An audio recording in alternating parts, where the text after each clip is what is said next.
देखिए, घोसी के चुनाव में मतदाताओं का जिस तरह का उत्साह समाजवादी पार्टी के लिए और हमारे उम्मीदवार सुधाकर सिंह के पक्ष में दिख रहा है, उससे ये लगता है कि चुनाव आते आते ये चुनाव बिल्कुल एक तरफा समाजवादी पार्टी के पक्ष में हो जाएगा।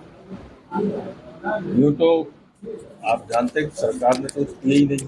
सरकार केवल कागज पर चल रही है। सरकार केवल प्रेस और मीडिया के जरिए जो प्रचार हो रहा है फर्जी, उस पर चल रही है। देहात में, गांव में कहीं भी किसी का कोई कंस्ट्रक्टिव काम हुआ ही नहीं। तो जनता तो दुखी है ही, बहुत ज़्यादा है। और जो उम्मीदवार लड़ रहे हैं श्रीमान, उनको इसी जनता ने तमाम नाराजगी के बाद समाजवादी पार्टी के पक्ष में वोट दिया था, जिता के भेजा था। और उन्होंने बिना जनता से किसी से बात किए हुए, बिना अपने साथियों तक से बात किए हुए, बीजेपी के लालच में आके कि तुम्हें मंत्री बना देंगे, इस्तीफा दे के आ जाओ। तो जानते तो हम लोग गए मंत्री बनने, कोई बना कोई ठिकाना नहीं। और इन्हें तो बनाने कोई सवाल नहीं, क्योंकि ये आदमी वो इतिहास देखते हैं आरएसएस वाले लोग, इसका अतीत कैसा रहा। तो पता चला कि समाजवादी पार्टी से चले गए बीएसपी, बीएसपी से फिर आ गए समाजवादी पार्टी, और फिर चले गए बीजेपी, फिर बीजेपी में मिनिस्टर रहते हुए आ गए समाजवादी पार्टी में, समाजवादी पार्टी से एमएलए हुए, फिर चले गए बीजेपी में। तो वक्त आने पर इस तरह के लोग किसी के साथ नहीं रहते।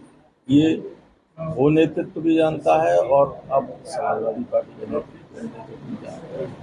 तो जनता में, आम जनता का जब कोई विश्वास अपने उम्मीदवार जो लड़ रहे हैं उनमें से किसी एक पर नहीं होता है, तो नेचुरली वो वोट उसके खिलाफ ही करेगा, चाहे किसी पार्टी का आदमी क्यों न हो।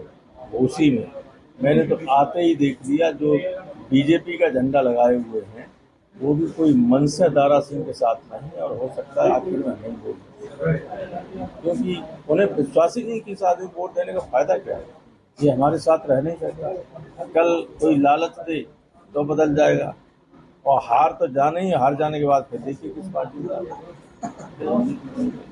तो ये स्थिति है। इसलिए यहाँ चुनाव बस अब हमारे कार्यकर्ताओं पर निर्भर है कि जितनी मेहनत कर लेंगे मार्जिन उतना ही बड़ा हो जाएगा, और ये ठीक तरीके से सब लगेंगे तो हो सकता है कि आखिर तक बिल्कुल एक तरफा चुनाव हो जाए। जनता समाजवादी पार्टी के उम्मीदवार समाजवादी पार्टी के पक्ष वोट करने के लिए आप लोग बिल्कुल तत्पर है। आप लोग गलती मान रहे हैं दारा सिंह चौहान को टिकट देकर के? ऐसा है कि तो राजनीति में होता रहता है, लेकिन जो आदमी मंत्री पद त्याग के आ रहा हो तो कोई छोड़ सकता, तो वो आदमी छोड़ के चला जाएगा। 2024 को इस चुनाव को मद्देनजर देखा जा रहा है क्या? क्योंकि भाजपा भी पूरा अपनी ताकत झोंक दी है और आप लोगों ने भी। देखिए, 2024 का चुनाव पूरे देश में चुनाव हो गया है, बड़ा चुनाव। एक विधानसभा क्षेत्र से 2024 के चुनाव के बारे में अगर कोई कहता भी है तो उसका कोई पता नहीं। लेकिन फिर भी उत्तर प्रदेश बहुत महत्वपूर्ण राज्य है, और इस उत्तर प्रदेश के हाथ में ही अब की दिल्ली की कुंजी है। तो इस दृष्टि से ये कुछ मानी तो रखता है। उमेश पांडे आपके पार्टी से बाहर हुए कल, शामिल हो गए। उमेश पांडे कल सभा छोड़कर आ गए। कौन से उमेश? मधुबन से हमारे प्रत्याशी थे, मधुबन से हमारे प्रत्याशी पूर्व विधायक थे। जनता ने रिजेक्ट कर दिया।